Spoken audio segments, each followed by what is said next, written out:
Hi, everyone. It's Jenny back with Navro MedTech Unplugged doing our next installment of Ask Me Anything. And today I've got my husband, Dino, actually on the Ask Me Anything segment with me today. And he is a director in the med technology space, specifically with med device. He travels a ton, he hires a ton, he's in the field a ton. So when I get a chance to pick his brain about some of the themes that come in from the questions you guys sent in, I'm going to take that opportunity. So he's not always available, but we had a couple moments today. So welcome, Dino. Good to be here. It's 7:30. I finally shut the computer down, and I know there's some good questions coming in. And for those of you that are on this call that maybe I've spoken to before, or you've reached out to me on LinkedIn, you know that I'll always try and do my best to connect with you when the time permits. So I've got a few minutes now. I'm happy to jump in. Yeah, well, my computer is still going. It's not shut down yet. So one of the questions that comes in all the time, especially because we deal with a lot of candidates who are soon to graduate or just recently graduated, is about their experience. And is experience overrated? So let's just get right into it. Let me start with something that might irritate people. What are your thoughts on that? Is experience overrated in med tech hiring? So define experience. What exactly do you mean by that? Years in the industry, big companies, think big logos, President's Club wins, all of it. Yeah, I don't honestly, and I might be an outlier on this. I don't put a lot of emphasis on years. It doesn't mean anything to me. I've I've seen a lot of reps. I've worked with a lot of reps. I've interviewed a lot of reps who are extremely tenured. They're seasoned, just a ton of experience. But sometimes it's just like year one just repeats itself in year two, year three, year four. I honestly don't put too much tension on that. That's going to hit some nerves. It certainly does for me. I worked my butt off for a lot of those President's Club wins. Yeah, but it should hit nerves. And again, I might be an outlier on this one over here, but I don't care about. I care about growth. I don't care about time served. Honestly, if you are not growing all of the time, what does it matter once you hit that ceiling? I need to see a very high ceiling, and I need to see growth that keeps going up. So this is actually going to be good news for some of the candidates listening. So someone that their resume comes across your desk with 15 years at a major device company, that's not going to just automatically elevate that person. No, not at all. I honestly, and I think this goes for everybody in medtech, we want to see evolution. We want to see that you take on bigger challenges, you work in bigger accounts, you take on tougher challenges, you're working in tougher environments, you're taking on more responsibility. It's not about coasting and just being an average B plus. I subscribe heavily to the Jack Welch model of A's and B's and C's, right? The A's are your superstars that are growing. They are your alpha personalities in the room. Your B players, you want to see them become A players. You don't just want them coasting along as B players. They've got to show you that they are hungry. They're raising their hand to do more. And the C players, I don't know if I'm going to hit a nerve here either, but if the C players are regressing, and there's always circumstance to those C players, but if they are not progressing and getting better, there might not be a role for them in the future. So to me, again, it's less about the time served. I want to see people that are growing, developing, taking on more responsibility. Even if you take on those tougher challenges and you fail, I'm okay with that. I just want to see that you're doing it and you're learning and you're developing from it.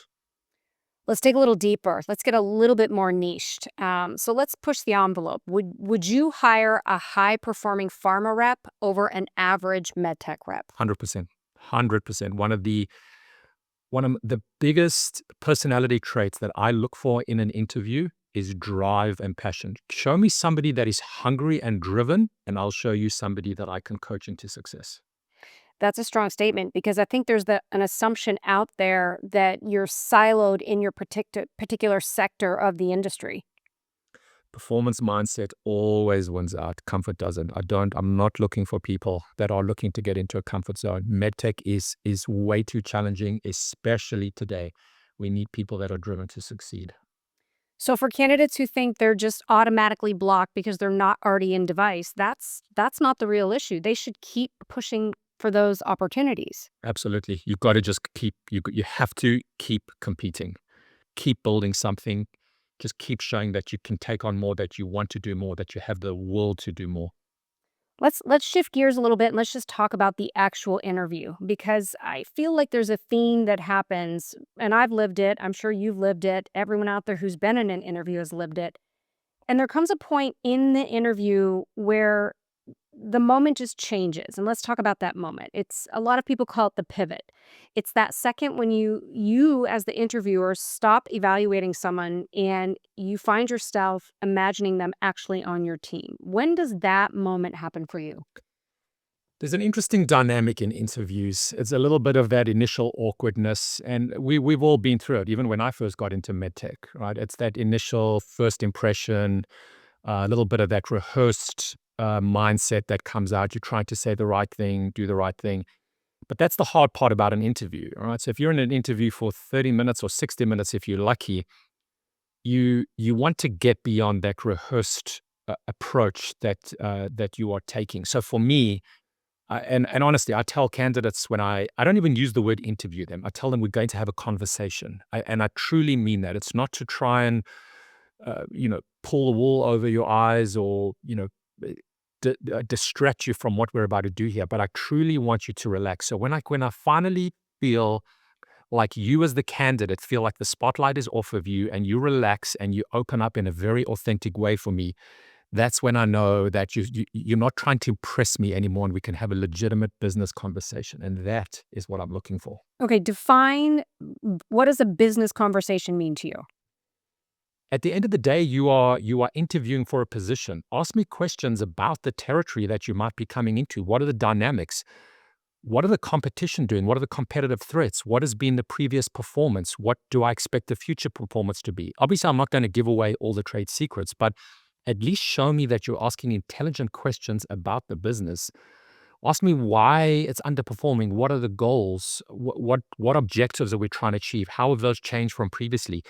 Show me that you're actually thinking through these questions strategically, so that I believe that there's a a bigger method to your questioning strategy behind it. Not just let me give you some canned questions that I looked up online and was told to ask you. So, in other words, someone asking, what's the comp plan 5 minutes in is probably not the best time to ask that because they haven't learned about the business. They haven't learned about the role and how that comp plan's even going to relate. Exactly. It's about timing, right? So there's one thing to ask me those kinds of questions. Don't start asking them up front because you've got a roadmap in your head or an algorithm, right? It's about the conversation, and conversations flow naturally. I mean, you've heard me talk about peeling back layers of the onion, right? You have to start off in a very slow, natural, progressive way when you do that. Don't just launch into a strategic conversation up front when we haven't even had the opportunity to get to know each other. We discuss this with candidates constantly. And, the best ones, they get it. They actually interview the job. They don't just try to get picked. They're interviewing to find fit just as much as you're interviewing to find fit. 100%. In fact, I was on a call today, and I don't know if the candidate I was on with today will remember this, but I've said it to many candidates. As much as I evaluate candidates, you as candidates need to evaluate your your potential hiring manager and the company that you are raising your hand to work in. MedTech is not like other industries. You're coming into this industry because you have a bigger calling to be in this industry, and you're going to be in it for the long term. I wholeheartedly subscribe to the notion of people join companies and leave managers. So make sure when you are in an interview with a hiring manager, you are evaluating them as much as they're evaluating you, and understand what it's going to be like to work for them in the future, because chances are you're going to be under their leadership for a number of years, and you better respect that person, believe in what they are offering you in your future development, especially for those of you that are early career stage. These are the mentors and the coaches that are going to form the foundation of your career. You better believe in who they are. And you're signaling on an important piece of this conversation, and that has to do with maturity. And it's not always years served or time served. So during that interview, what's a question that a candidate might ask that immediately signals maturity? One of my favorite questions is when they ask how they're going to be measured in year one. Or if they say to me, this is one of my favorite questions, what would I have to have done in year one for you to look back on this 12 months later and say, that was a great hire that I made? Um, that's those kinds of questions I love, because that's very, very thoughtful. It's very, very deep. It shows me somebody that's actually thinking and not just giving me some canned, rehearsed response. And it gets you into that mindset of imagining them in the role. Absolutely. Yep. Okay, let's talk about the uncomfortable piece of what happens after the interview. And we're seeing it today now more than ever. And it has to do with why good candidates are still not getting hired. So you've probably passed on candidates who looked great on paper. Why? What was it?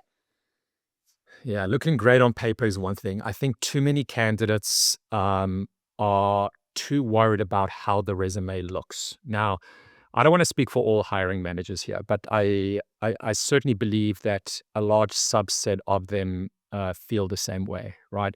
I care less about where you went to school than what I believe you're going to do for me on my team. Now, don't get me wrong, getting through a 4-year degree is just table stakes to get into the medtech industry. You've proven that you've got the focus, the resilience, you can get through a pretty rigorous degree. But at that point, now that you're in front of me, now I'm looking for how coachable are you? Have you got the energy? And trust me, energy is a big one. MedTech is not for the faint of heart. I want to see people that have got that alpha personality, that culturally you're going to fit in with my team, right? If I take 6, 7 years to build a team, based on a certain culture, you better believe that I'm looking for people that are going to fit within that culture. Now, I'm not trying to build a team of all like-minded people. Trust me, I love diversity. And Jenny, you know that I've got a team of very, very diverse candidates. Yes, you do. And honestly, that is what makes us so successful in the field today. But I need to believe that you're coachable. You've got relentless energy to do this. Otherwise, I'm going to pass on you. So, for me, honestly, the three things, and I repeat it over and over again, that I look for in every interview from a candidate is how hungry you are, um, how smart you are, and how humble you are. And I can dive into each of those individually, but honestly, that's what I want. High curiosity ceiling. You're smart. You're raising your hand. You want to learn. You've got passion. You've got energy. You're hungry. And again, you're smart. You're driven. I mean, I couldn't say it any better. So someone can have the right resume, it can get them in the door, but not that edge that you're looking for. No, our space is so competitive. Physicians are extremely demanding now. Hospitals have become extremely political. Yeah, and that comes through in an interview pretty quickly, I would imagine. Very, very quickly. Yeah, I can sniff it out very quickly. So what kills momentum the fastest? That's a tough one. Um, take ownership. I don't expect you to be the perfect candidate. And I want to see that you have failed. I want to see that you've tried and it hasn't worked out. But please don't blame others. Don't blame past experiences. Don't blame past managers. I'm going to see right through that. Don't speak negatively about former companies, because chances are, if you're going to speak negatively about them, I'm already envisioning you potentially doing that in my organization. Yeah, that's a big one. Yeah, own it. Own it. I think candidates underestimate how loud that sounds, and it could be everything from not willing to own up to a personal failure you had and just wanting to lay the blame elsewhere, or just, making it a gripe session. And those of us that have been in the industry for a number of years, we've all been through negative experiences, whether it has to do with our company, our product, people that we work with. But I think candidates really can underestimate how loud that translates in an interview. Oh yeah, it signals future behavior. Let me tell you, a big part of being successful in the corporate world today. I won't even just use medtech, but it's about emotional maturity. Not it's about an attitude of accountability and responsibility, not looking for someone else to blame. Because everybody expects you to try. It doesn't mean you're always going to succeed, but own it and show what you've learned from it. Don't try and hide from that, because immediately, and you've heard me talk about authenticity, that is not authentic when you start blaming others. I expect you to be real and genuine in the interviews and show me that you've tried and failed, and that you're stepping up. Something I look for in every interview is, and sometimes I'll even ask a candidate is, show me that you've struggled. Tell me that you've struggled. Walk me through what that struggle is. I'm trying to get personal and dig into your personal life, but I want to see that you have struggled, because that is when the true learning happens. Yeah. Okay, last thought before I let you go. If someone doesn't get the offer, what should they do? Don't go quiet. Just understand we are all busy. I certainly hope that with any interview that you're on, whether you get it or you don't, that you get timely communication. I dislike it very much when people go just quiet on candidates. But again, we are busy and sometimes we're juggling a lot of balls and time goes by really quickly. But if you don't get a position, get feedback. Send an email, send a text, reach out on LinkedIn, whatever it is, get feedback and ask what it was. Because if you don't, you might think that it was something you did and it could negatively impact you. It can create some insecurities, but you don't know the circumstances of the position. You don't understand the circumstances of the business. Maybe we lost the requisition, maybe funding closed, maybe we had an internal hire that was a better fit. At least get the feedback so it'll help you understand where you might have gone wrong, and then ask for feedback on the interview. What could you have improved on? Plus, it's good. It's good to stay connected. It's good networking. Yeah. It'll help you build skills, right? We don't want to just we want to hear from you, but just be mindful that we are busy and things happen. And I think that's such an important point because, there's the learning aspect in that. And most people just disappear. And what they're not factoring in is asking for that feedback, staying connected keeps that door open. What's that?